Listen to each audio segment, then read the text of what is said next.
Hey guys, welcome back to another video from Quickfreeze's Game Room. Today I'm going to be doing another Quickfreeze versus review for you guys on this game, Fantastic Four for the PlayStation 1. Now, I found this game at a retro store the next day over from me, and I was wicked excited. I had no idea there was a Fantastic Four game on the PlayStation 1, so I immediately picked this up. And I figured I'd do a review for you guys because if I didn't know this game existed, there might be other people out there that didn't know this game existed. So, yeah, what a great way to do a review on a game that's not well known. So, yeah, let's just go ahead, let's jump right in, and I hope you guys enjoy the review.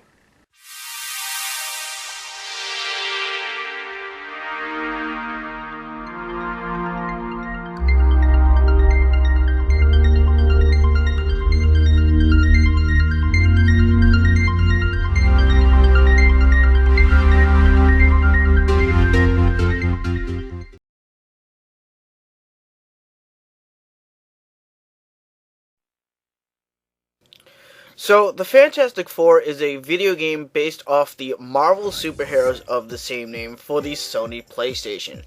The game was developed by Probe Entertainment and published by Acclaim, and is a side-scrolling beat-em-up game similar to, let's say, Golden Axe or Streets of Rage. You play as one of the four members of the Fantastic Four: Reed Richards, Mr. Fantastic; Susan Storm, the Invisible Woman; Johnny Storm, the Human Torch; and Ben Grimm, the ever-loving Blue Eyes Thing. But if four superheroes isn't enough for you, you also get to play as Jennifer Walters, aka the She-Hulk. This I kinda like because it's a nice homage to issue 265 of the Fantastic Four, where She-Hulk actually joined the Fantastic Four at the end of the Secret Wars miniseries. Each character has their basic moves. You can punch, kick, jump, and block, which kind of take up the four main buttons on the PlayStation controller. The shoulder buttons, L1, L2, and R1, are reserved for your throws. Each button will throw an enemy in a different direction. Now, these buttons are kind of crucial for many of the bosses within the game, because they can only be damaged when you throw an enemy within, like, the background. Now, the problem with the throw buttons is that there are 3 throw buttons, and when you're fighting multiple enemies and you have to throw an enemy in a certain direction to do damage to, say, a boss character or other enemies, it gets kind of confusing which throw button you have to press to throw an enemy in a certain direction. But what's superheroes without some sort of special power or ability? Well, each character has their own superpowers to use within the game. Mr. Fantastic can stretch and morph into various shapes, Human Torch can throw fireballs, and the Thing, well, you kind of get the idea. Now, these special powers require a force meter that can be seen in the top left corner of the screen, and it has to at least be at 50% full of energy to use. To use these special moves, the player must hold down the R2 button and press different button combinations on the D-pad. For example, if you're using the Human Torch and you want to throw a fireball, you have to hold down the R2 button and press up and right on the D-pad. For Mr. Fantastic's 10-ton weight smash, you have to hold the R2 button and press up on the D-pad. These are very cool, but the problem is with these special moves is that the animation to pull them off is very slow, and it leaves you wide open for enemy attacks. So, what is the story of the Fantastic Four on the Sony PlayStation? You would think a team of Marvel superheroes would go on this epic adventure to battle evil across space, time, or just different planets. Well, the story in this game is told through very short paragraphs at the beginning of each of the 5 stages.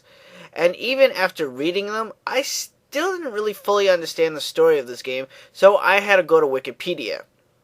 Basically, the story is Dr. Doom has created a machine that teleports the Fantastic Four and the She-Hulk to various locations to fight monsters and other supervillains. That's it. But like I said, there are 5 stages within the game, but you also get 3 bonus rounds. Throughout the game, you'll fight different supervillains such as the Mole Man, Psycho Man, Super Skrull, Namor, and of course Doctor Doom. In the 3 bonus rounds, you'll fight Dragon Man, the Incredible Hulk, and Iceman from the X-Men. These bonus rounds can only be reached by not losing any health after the defeat of a boss from the main game. The game starts out very easy, but quickly gets insanely difficult after the first stage. This is because enemies start shooting laser blasts at you that deal a lot more damage to you, to the point where 2 laser blasts and you're dead. Right here, here's an example of me losing 3 lives in a matter of seconds just because the enemies just kept juggling me around and doing massive amounts of damage to me.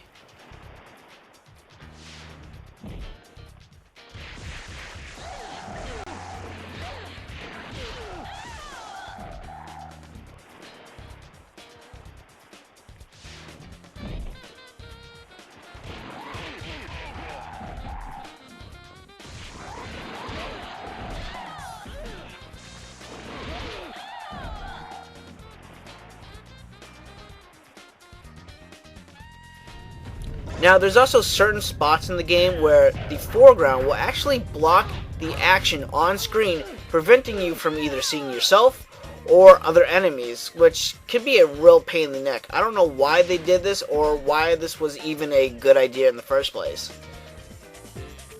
Now, there's also a difficulty setting for easy, and you can also adjust the number of lives and continues you start with, but I found this really, it doesn't make any difference in the game at all, and it doesn't make the game any more enjoyable. Now, when I picked up this game, I was wicked excited to find a Fantastic Four game on the PlayStation, and it looks great. The graphics are really good for their time, the amount of superheroes and supervillains in the game are impressive, and each location is very different from the rest of the game. But there is just way too many things that hurt this game, like the lack of a storyline, the short boring missions, the hard to perform superpowers, but overall the insanely difficult enemies. In the later levels, they do way too much damage to you by either knocking you to the ground or juggling you in the air. And by the time you actually get your footing, another enemy either knocks you down or juggles you in the air once again. There's been numerous times where I've lost 3 lives just trying to get past one screen within a level. In the end, this game is just simply way too frustrating and just not enjoyable at all. Unless you're a huge Fantastic Four fan like I am, I would avoid this game at all costs. It's just really not that great of a game. But anyway guys, that is my review on Fantastic Four for the PlayStation 1. I really appreciate you guys watching. I hope you enjoyed the review. And I am just going to end by saying I'm Quickfreeze 4 from Quickfreeze's Game Room. And I'm here to bring gamers together, one game at a time. Later guys.